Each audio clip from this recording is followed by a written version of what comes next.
दोस्तों, किसी के भी मन की बातें जानने के लिए 3 तरीके होते हैं, लेकिन इन तीनों तरीकों को समझना अति आवश्यक है। यदि आप इन तीनों तरीकों को समझ लेते हैं तो आप किसी के भी मन की बातें बड़ी ही आसानी से जान सकते हैं, समझ सकते हैं। तो चलिए इसे एक बुद्ध कहानी के माध्यम से समझते हैं कि किस तरह से आप दूसरों की मन की बातें जान सकते हैं, समझ सकते हैं। बहुत समय पहले की बात है। एक छोटा सा गांव था। उस गांव में 2 भाई रहा करते थे। बड़ा भाई अंधा था, जिस कारण वो हमेशा घर पर ही बैठा रहता था, और छोटा भाई खेती किया करता था। लेकिन खेतों में अधिक जानवर आने से पूरी फसलें नष्ट हो जाती थीं, जिस कारण छोटा भाई बहुत परेशान हो चुका था। तभी उसे एक तरकीब सूझी। एक दिन उसने सोचा, खेतों में से इन जानवर को भगाने के लिए क्यों ना मैं अपने बड़े भाई की मदद लूं। वैसे भी बड़े भैया अंधे हैं। अगर वह खेत में बैठे रहेंगे और जानवरों की आहट आने पर वो उन्हें जोर से चिल्लाकर भगा सकते हैं, जिससे हमारी फसलें बच सकती हैं। इसलिए उन्हें मैं खेत में बिठा देता हूँ। ये सब सोच विचार करने के बाद उसने अपने खेत में ही एक छोटी सी झोपड़ी तैयार की और अपने अंधे भाई को उस खेत में बिठा दिया और उनसे कहा, भैया, यदि कोई जानवर की आहट आपको सुनाई दे तो आप जोर जोर से चिल्लाना। ये सुनकर वो जानवर यहाँ से भाग जाएंगे और हमारी फसलें नष्ट होने से बच जाएगी। बड़ा भाई अपने छोटे भाई की बात मान लेता है और वो उस दिन से खेत में ही रहना शुरू कर देता है। जब भी किसी जानवर की आहट उसे सुनाई देती तो वो तुरंत जोर जोर से चिल्लाना शुरू कर देता, जिससे वो जानवर उसके खेतों से भाग जाते। ऐसा करते करते कई दिन बीत चुके थे। तभी एक दिन उसके खेत में एक हिरण भागता हुआ आता है और वह खेत के बांध को तोड़कर वहां से भाग गया। लेकिन उसी हिरण का पीछा करते हुए एक राजा भी उस खेत में आ पहुंचा। तभी राजा की नजर उस अंधे भाई पर पड़ती है। राजा उस व्यक्ति से कहता है, देखो, मैं यहाँ पर एक जानवर का पीछा करते हुए आया हूँ। क्या तुमने उस जानवर को यहाँ पर देखा है? इस पर वो व्यक्ति कहता है, हे राजन, मैं तो अंधा हूँ, मैं भला किसी जानवर को कैसे देख सकता हूँ। लेकिन मैं आपको इतना जरूर बता सकता हूँ कि जो जानवर मेरे खेतों से होकर भागा है वो आपके लायक नहीं है। आप उसके पीछे अपना समय यूं ही व्यस्त कर रहे हैं। राजा उस अंधे व्यक्ति की बात सुनकर बड़ा अचरज में पड़ गया। वो ये सोचने लगा कि आखिर ये तो अंधा है, फिर इसे कैसे पता कि जिस हिरन को मैं तलाश रहा हूं वह हिरन मेरे लायक है ही नहीं। ये अंधा व्यक्ति मुझे कैसे बता सकता है? तभी राजा उस अंधे व्यक्ति से कहता है, कहीं तुम मुझसे झूठ तो नहीं कह रहे? एक तरफ तुम ये कहते हो कि तुम अंधे हो और दूसरी तरफ तुम ये भी कह रहे हो कि जो जानवर यहाँ से भागा है वो मेरे लायक नहीं है। इस पर वो अंधा व्यक्ति कहता है, हे राजन, जिसे आप एक हिरण समझ रहे हैं, असल में वो एक हिरण नहीं है बल्कि एक हिरणी है, और वो भी गर्भवती है। और जहां तक मुझे ज्ञान है, मैंने कभी किसी राजा को किसी गर्भवती हिरणी का शिकार करते हुए नहीं सुना है। और इसी कारण मैं आपसे ये कह रहा हूं कि वो हिरणी आपके लायक नहीं है। आप उसके पीछे अपना समय व्यर्थ ना करें। यह सुनकर राजा और भी अचरज में पड़ गया। वो ये सोचने लगा कि आखिर ये अंधा आदमी ये कैसे जान सकता है कि वो हिरणी है और गर्भवती है। राजा कुछ देर सोच विचार करने के बाद अपने सेनापति से कहता है, सेनापति जी, मुझे वो जानवर जिंदा चाहिए, क्योंकि मुझे यह पता करना है क्या वह हिरणी है और क्या वह गर्भवती है। क्योंकि यह अंधा आदमी बहुत विश्वास के साथ कह रहा है और मुझे इस बात की पुष्टि करनी है। यदि वह हिरणी हुई और गर्भवती हुई तो वह हमारे शिकार के लायक नहीं है, क्योंकि हम तो एक हिरण का पीछा कर रहे थे। इसलिए जाओ और पता करो कि क्या वो हिरणी है। सेनापति राजा से आज्ञा लेकर आगे की ओर बढ़ चलता है, और कुछ देर बाद जब वह वापस लौट कर आता है तो वह राजा को कहता है, हे राजन, इस अंधे आदमी ने जो भी बातें कही हैं वो बिल्कुल सही हैं। वो एक हिरणी ही है और वह गर्भवती भी है। यह सुनकर राजा आश्चर्यचकित रह गया। उसे समझ नहीं आ रहा था कि आखिर अंधा आदमी कैसे पता कर सकता है कि वह जानवर एक हिरणी है, और तो और वह गर्भवती है। भला एक अंधा आदमी यह कैसे देख सकता है, यह कैसे जान सकता है? आखिर इसे यह कैसे पता चला? ऐसे कई सारे प्रश्न अब राजा के मन में उमड़ने लगे। अब राजा ने यह ठान लिया था कि मुझे इस बात की तह तक पहुंचना ही है कि आखिर यह अंधा आदमी कैसे जानता है कि वह जानवर एक हिरणी है। ये सोचकर राजा उस अंधे आदमी के पास जाता है और उस अंधे आदमी से कहता है, देखो, मैं ये तो नहीं जानता कि तुम सचमुच अंधे हो या नहीं, लेकिन मैं तुमसे एक बात जानने आया हूँ। क्या तुम मेरे प्रश्न का सही सही जवाब दोगे? इस पर अंधा व्यक्ति कहता है, हे राजन, आप जो कुछ पूछना चाहते हैं मुझसे पूछ सकते हैं, मैं आपको बिल्कुल सच सच जवाब दूंगा। इस पर राजा कहता है, देखो, एक तो तुम कहते हो कि तुम अंधे हो और दूसरी तरफ तुमने यह बता दिया कि जिस जानवर का पीछा मैं कर रहा हूँ वह एक हिरणी है, और तो और वह गर्भवती भी है। आखिर तुम्हें यह कैसे पता चला? तुम्हारे खेत में और भी तो जानवर आते होंगे, और भी तो जानवर यहाँ से गुजरते होंगे, फिर तुमने यह कैसे अंदाजा लगाया? तभी वह अंधा व्यक्ति राजा से कहता है, हे राजन, आप जिस हिरणी का पीछा कर रहे थे वही हिरणी जब मेरे खेत में आई, उसकी रफ्तार और उसके भागने की आहट से मुझे यह एहसास हो चुका था कि यह एक हिरणी है, और मेरे खेत की जो बांध है वह बहुत छोटी है, उसकी ऊंचाई ज्यादा नहीं है। यदि कोई हिरण होता तो उस बांध को बड़ी आसानी से लांघ जाता, लेकिन वह हिरणी इस बांध को तोड़कर भागी है, और यदि वह इस बांध को छलांग लगाकर पार करने का प्रयास करती तो इससे उसके बच्चे को खतरा होता, और इसी बात से मैंने यह पता लगा लिया कि वह गर्भवती है। इस कारण वह ज्यादा ऊंची छलांग न लगाकर मेरे खेत की बांध को तोड़ते हुए भाग गई। इस पर राजा के मन में एक और प्रश्न उठा। राजा ने कहा, किंतु तुम्हें कैसे पता चला कि वो एक हिरणी ही है, और भी तो कोई जानवर यहाँ पर आ सकते हैं? इस पर वो अंधा व्यक्ति कहता है, हे राजन, मैं पूरा दिन सुबह शाम यहीं पर बैठा रहता हूँ, और मेरी सुनने की शक्ति बहुत तेज है। मैं ये बाफ जाता हूँ कि कौन सा जानवर मेरे खेत में आया है, और उसी के आधार पर मैं जोर जोर से चिल्लाता हूँ ताकि वो मेरे खेत से भाग जाए और मेरे खेत की फसलों को नष्ट ना कर पाए। राजा उस अंधे आदमी का ये जवाब सुनकर पूरी तरह से संतुष्ट हो चुका था। वो मन ही मन ये सोच रहा था कि आदमी भले ही अंधा हो, लेकिन ये तो बड़ा ज्ञानी मालूम पड़ता है। इस आदमी से कुछ ना कुछ तो काम निकलवाना ही चाहिए। ये विचार लिए हुए राजा वहां से वापस अपने महल की ओर लौट जाता है। राजमहल पहुंचते ही राजा उस अंधे व्यक्ति से कहता है, आप तो बड़े ज्ञानी व्यक्ति हैं, आपको किसी भी बात का पता बड़ी आसानी से चल जाता है। आज मैंने आपको यहाँ पर इसलिए बुलाया है क्योंकि मैं आपसे ये जानना चाहता हूँ कि मेरी पत्नी पतिव्रता है या नहीं। इस पर वो अंधा व्यक्ति कहता है, हे राजन, ये कैसा प्रश्न हुआ?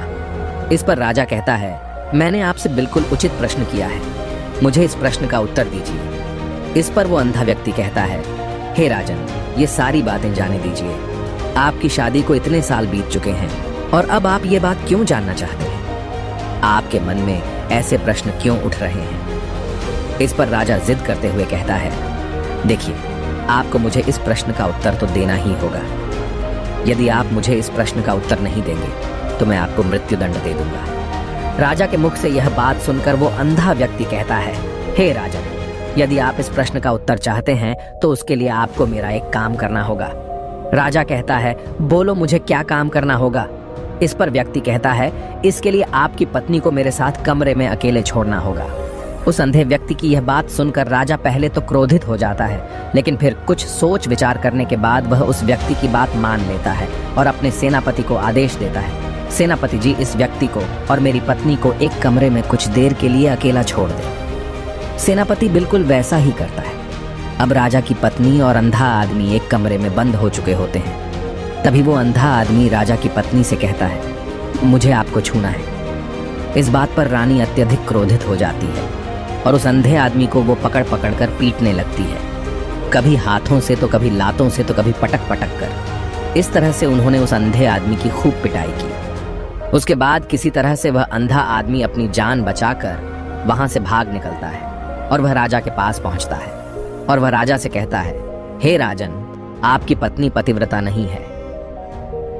ये बात सुनकर राजा अत्यधिक क्रोधित हो उठता है और राजा अपनी तलवार निकालकर सीधा अपनी पत्नी की ओर जाता है और क्रोधित होकर वह अपनी रानी से कहता है, रानी जी, आज मैं जो भी सवाल आपसे करने वाला हूँ उसका मुझे सच सच जवाब दीजिएगा, और यदि आपने एक शब्द भी झूठ कहा तो मैं आपका अभी के अभी सर धड़ से अलग कर दूंगा। तभी आगे वह राजा कहता है, मुझे बताइए, क्या आप पतिव्रता हैं या नहीं? इस पर रानी कहती है, हे राजन, आप भले ही मुझे जान से मरवा दीजिए, लेकिन मैं पतिव्रता नहीं हूँ। राजा यह बात सुनकर बहुत खुश हुआ, क्योंकि उस अंधे आदमी ने जो भी कहा था वह बिल्कुल सच था। यह बात सुनकर तुरंत ही राजा उस आदमी के पास पहुंचता है और आकर उस अंधे आदमी से कहता है, तुम्हें कैसे पता चला कि मेरी पत्नी पतिव्रता नहीं है? इस पर वह अंधा आदमी कहता है, हे राजन, बड़ी सीधी सी बात है। मैंने तो आपकी पत्नी से बस इतना ही कहा था कि मुझे आपको छूना है, और इस बात पर वह इतना क्रोधित हो उठी कि उन्होंने गुस्से में आकर मुझे लात घूंसों से पीटना शुरू कर दिया।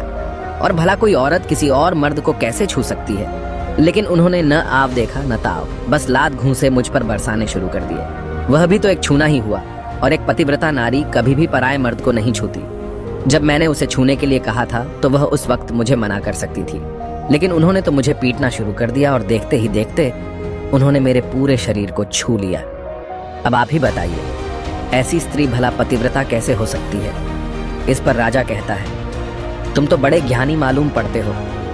अच्छा ठीक है, चलो तुम मेरे एक प्रश्न का और जवाब दो। यदि तुमने मुझे इस प्रश्न का सही जवाब दे दिया तो मैं तुम्हें यहाँ से जाने दूंगा। आगे राजा उस अंधे आदमी से कहता है कि तुम मुझे यह बताओ, क्या मैं सच में अपने पिताजी का ही बेटा हूँ या फिर किसी और का? इस पर वह अंधा भी कहता है, हे राजन, इस बात से आपका क्या लेना देना? आप किसी की भी औलाद हो, आखिर आप हैं तो इस राज्य के राजा, इसलिए इस प्रश्न को जाने दीजिए। लेकिन राजा कहता है, नहीं, मुझे इस प्रश्न का सही जवाब चाहिए, अन्यथा यह प्रश्न मुझे हमेशा परेशान करता रहेगा। इसलिए मैं इसका सही जवाब जानना चाहता हूँ।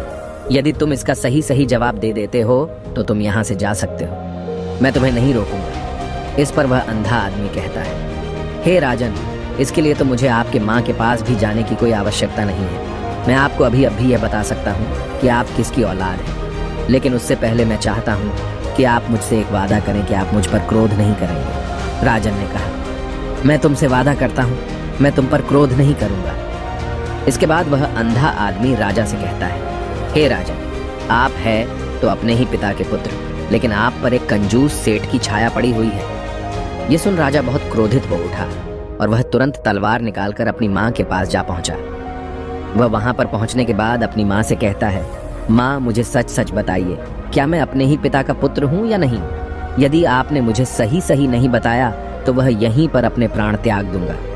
मुझे बताओ, क्या सच है? इस पर उस राजा की माँ कहती है, बेटा, तू है तो अपने ही पिता का पुत्र, लेकिन तुम्हारे ऊपर एक कंजूस सेठ की छाया पड़ी हुई है। जब मैं एक बार नहाने के बाद अपना मुंह आईने में देख रही थी, तभी उस कांच के पीछे मुझे एक कंजूस सेठ नजर आता है और उसी की छाया तुम पर पड़ चुकी है।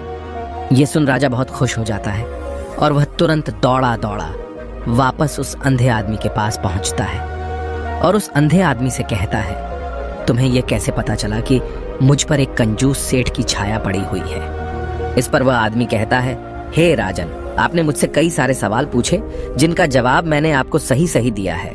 यदि कोई और राजा होता तो मुझे इसके बदले में ढेरों सारे इनाम मिल चुके होते, लेकिन अब तक आपने एक फूटी कौड़ी तक नहीं दी है।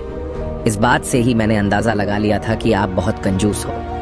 यह बात सुनकर राजा जोर से हंसने लगा और कहता है कि आप जो भी मांगेंगे वह मैं आपको अवश्य दूंगा, लेकिन मुझे यह बताओ कि तुम्हें कैसे पता चल जाता है कि कौन सी बात सही है और कौन सी गलत? तुम किसी भी बात का इतना सटीक और सही जवाब कैसे दे पाते हो? इस पर वह अंधा आदमी कहता है, हे राजन, मैं तो वैसे ही अंधा हूँ। यदि मेरी आंखें होती तो मैं किसी की भी मन की बातें बड़ी सरलता से जान लेता। मन की एक भाषा होती है और यह भाषा मनुष्य के शरीर के व्यवहार के रूप में देखी जा सकती है। उसकी आंखों से, उसके होठों से, उसके काम करने के तरीके से, उसकी क्रियाओं से पता किया जा सकता है कि उसके मन में क्या चल रहा है। उसके आधार पर हम किसी के भी मन की बातें जान सकते हैं। लेकिन मैं तो अंधा हूँ, मैं देख नहीं सकता, इसलिए मैं क्रियाओं से देखता हूँ। यदि मुझे कोई बात जाननी हो तो अगले आदमी को कुछ काम देना पड़ता है, जिस पर वह व्यक्ति किस प्रकार काम करता है, किस तरीके से इस काम को करता है, उसके आधार पर ही मैं यह पता कर पाता हूँ कि उसके मन में क्या चल रहा है। तभी वह राजा कहता है, तो क्या इसका अर्थ यह हुआ कि मैं भी किसी के मन की बातें जान सकता हूँ? इस पर वह अंधा आदमी कहता है, हे राजन, अवश्य आप भी किसी भी व्यक्ति के मन की बात जान सकते हैं, किंतु उससे पहले आपको अपने ऊपर काम करना होगा, और वह काम है अपने मन को शांत करना, अपने मन को वर्तमान में लाना होगा, जिसके लिए मैं आज आपको 3 तरीके बताने वाला हूँ। और ये तीनों ही तरीके बड़े ही आसान और सरल हैं। किंतु हे राजन, उससे पहले आपको एक काम करना होगा, अपने मन को एकाग्र करना होगा। जब हम अपने मन को एकाग्र करते हैं, अपने मन को वर्तमान में लाते हैं, तो हम दूसरे के मन की बात जान सकते हैं, क्योंकि वह आदमी अभी भी अपने मन में वर्तमान में ही सोच रहा है, और हमें भी मन को वर्तमान में ही लाना होगा। तभी हम उसके मन की बातें जान सकते हैं। यदि हम अतीत में हुई घटनाओं के बारे में सोच रहे हैं तो वह जो अगला आदमी वर्तमान में सोच रहा है, वर्तमान में अपने मन में बात कर रहा है, वह हम कैसे जान पाएंगे? क्योंकि हम तो अतीत की घटनाओं में डूबे हुए हैं। इसलिए किसी के भी मन की बात जानने के लिए सबसे पहले हमें हमारे मन को एकाग्र करना होगा, उसे वर्तमान में लाना होगा।